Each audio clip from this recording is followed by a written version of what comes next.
Oke, selamat sore. Kami dari kelompok A akan mempresentasikan hasil diskusi kami tentang pengambilan keputusan dalam manajemen. Oke, kami akan memperkenalkan diri kami anggota dari kelompok A. Nama saya Zulkifli Syanturi. NIM saya 2022 11567. Oke, dilanjut dengan teman saya. Baik, saya Fatur Rahman dengan NIM 2023 11595. Perkenalkan, nama saya Naswan Abdul Ghafur, NIM 2023 11617.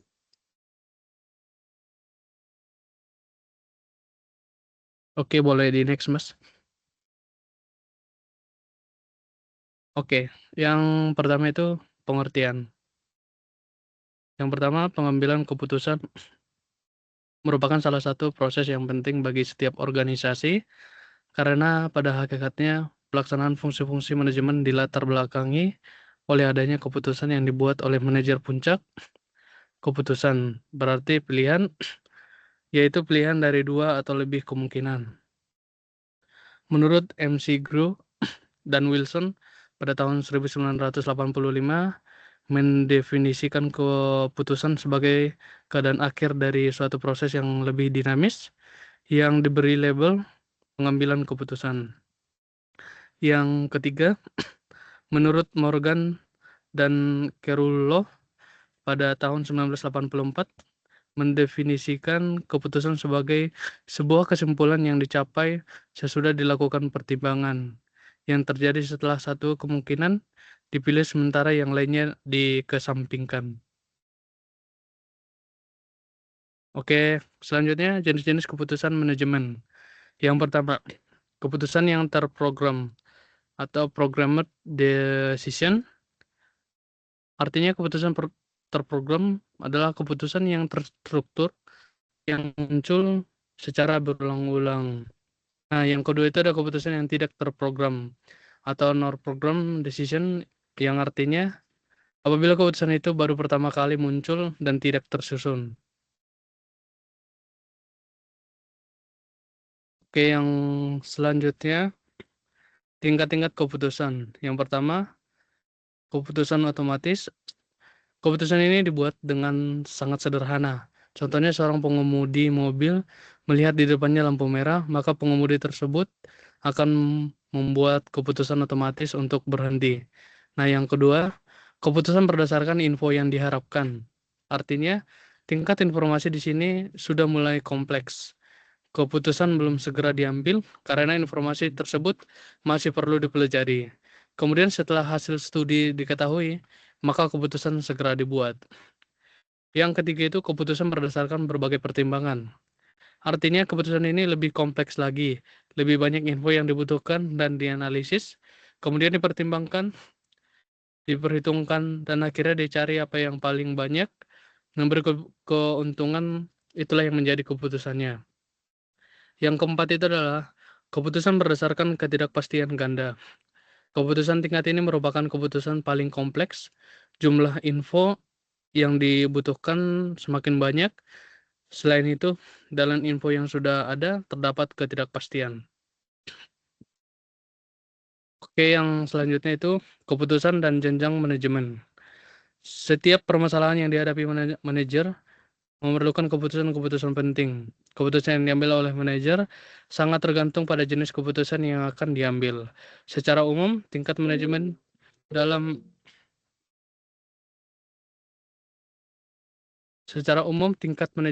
organisasi ada 3, yaitu yang pertama manajer puncak atau top manager, yang kedua manajer menengah atau middle manager, yang ketiga itu manajer rendah atau lower manager. Oke, yang selanjutnya tahap-tahap mengambil keputusan. Yang pertama, riset, yaitu mempelajari lingkungan atas kondisi yang memerlukan keputusan. Data mentah diperoleh, diolah, dan diuji untuk dijadikan arah tindakan yang dapat mengidentifikasi masalah. Yang kedua, perancang, yaitu mendaftar, mengembangkan, dan menganalisis arah tindakan yang mungkin. Kegiatan ini meliputi proses untuk memahami masalah, menghasilkan pemecahan, dan menguji kelayakan pemecahan tersebut. Yang ketiga, pemilihan yaitu menetapkan arah tindakan tertentu dari totalitas yang ada. Pilihan ditentukan dan dilaksanakan. Oke, tahap-tahap pengambilan keputusan. Yang pertama, mengidentifikasi masalah. Yang kedua, mengembangkan alternatif pemecahan. Yang ketiga itu evaluasi alternatif pemecahan. Yang keempat, memilih alternatif. Yang kelima itu implementasi keputusan dan evaluasi. Oke, selanjutnya akan dilanjutkan oleh teman saya.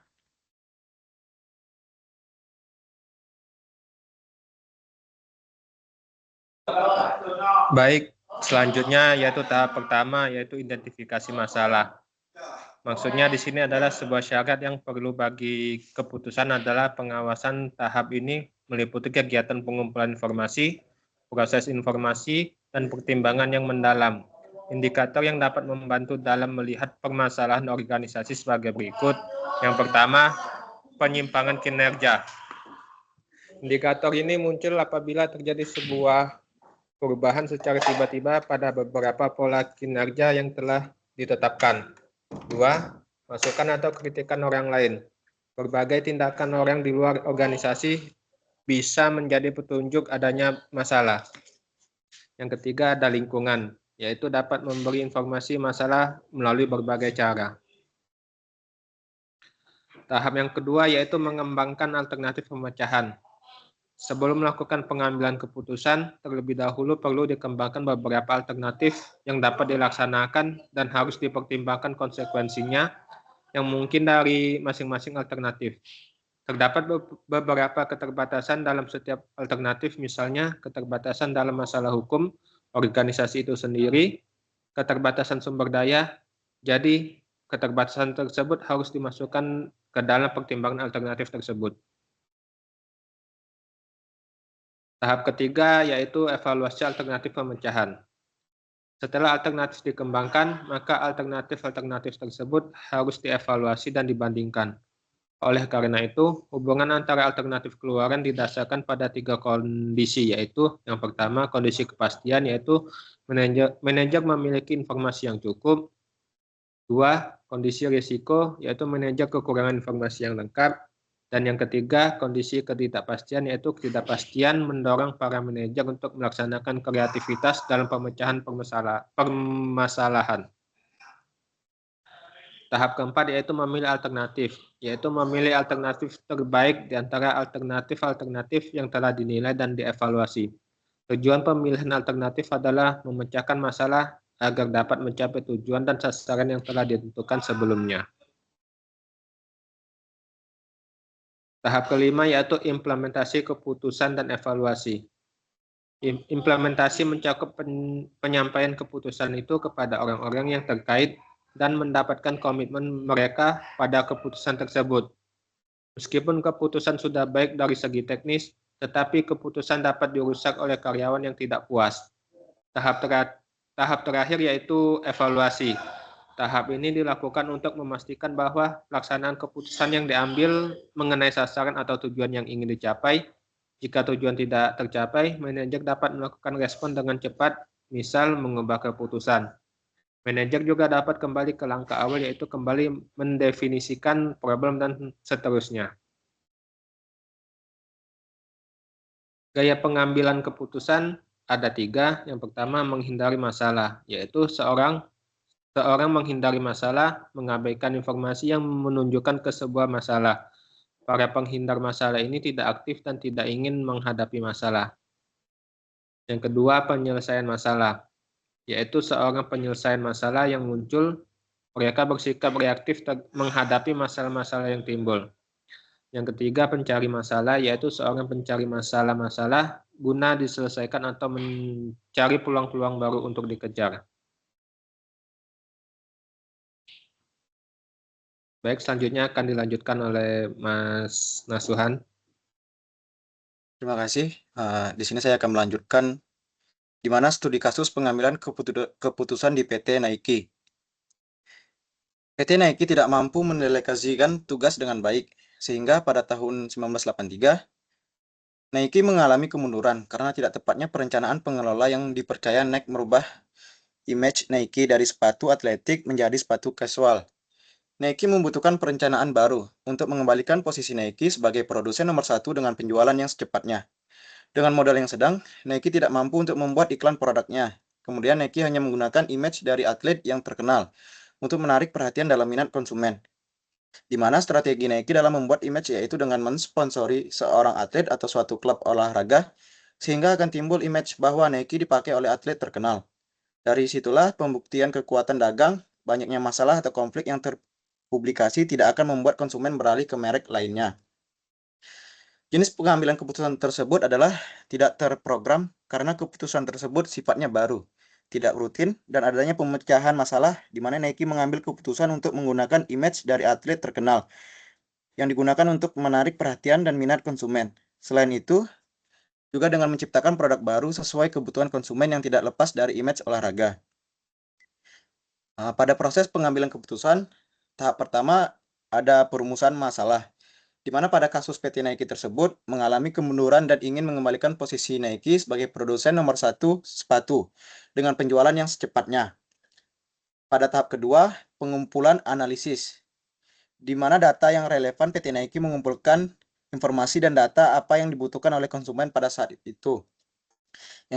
Tahap ketiga, pengembangan alternatif, di mana pengembangan alternatif yang dilakukan PT Nike adalah dengan menggunakan supplier dari Amerika ataupun Australia agar timbul kepercayaan dari konsumen karena produknya yang sangat memperhatikan kualitas. Tahap keempat yaitu evaluasi alternatif, di mana untuk menilai efektivitasnya, PT Nike menilai pengembangan alternatif itu akan menjadi mimpi buruk karena tentu tidak ada pekerja yang murah. Harga jual dari supplier akan lebih tinggi bila diproduksi di Amerika ataupun di Australia. Tahap kelima, pemilihan alternatif, di mana PT Nike memutuskan dengan modal yang sedikit memilih menggunakan image brand dengan mensponsori seorang atlet ataupun klub olahraga terkenal untuk mengembalikan posisi Nike sebagai produsen sepatu nomor 1 di dunia. Tahap keenam ada implementasi. Dengan strategi ini terbukti merek dagang karena adanya ikatan psikologis antara Nike dengan konsumen fanatiknya. Selebihnya, konsumen yang menilai, di mana PT Nike juga akan mempertahankan kualitas dan citranya agar tidak mengalami kemunduran lagi. Tahap yang ketujuh ada evaluasi. Dari PT Nike akan selalu memastikan dan meningkatkan kualitas sepatu dengan baik agar kebutuhan konsumen selalu terpenuhi. Adapun kesimpulan yang dapat ditarik pada presentasi kali ini, yaitu di mana pengambilan keputusan diambil dengan sengaja, tidak secara kebetulan, dan juga tidak boleh sembarangan. Pengambilan keputusan itu menggunakan cara untuk memberikan suatu pendapat yang dapat menyelesaikan suatu masalah dengan teknik tertentu. Agar dapat diterima di semua pihak, dalam pengambilan keputusan harus diketahui masalah yang ada, barulah pemecahannya berdasarkan keputusan dan pemilihan alternatif yang terbaik dan tepat.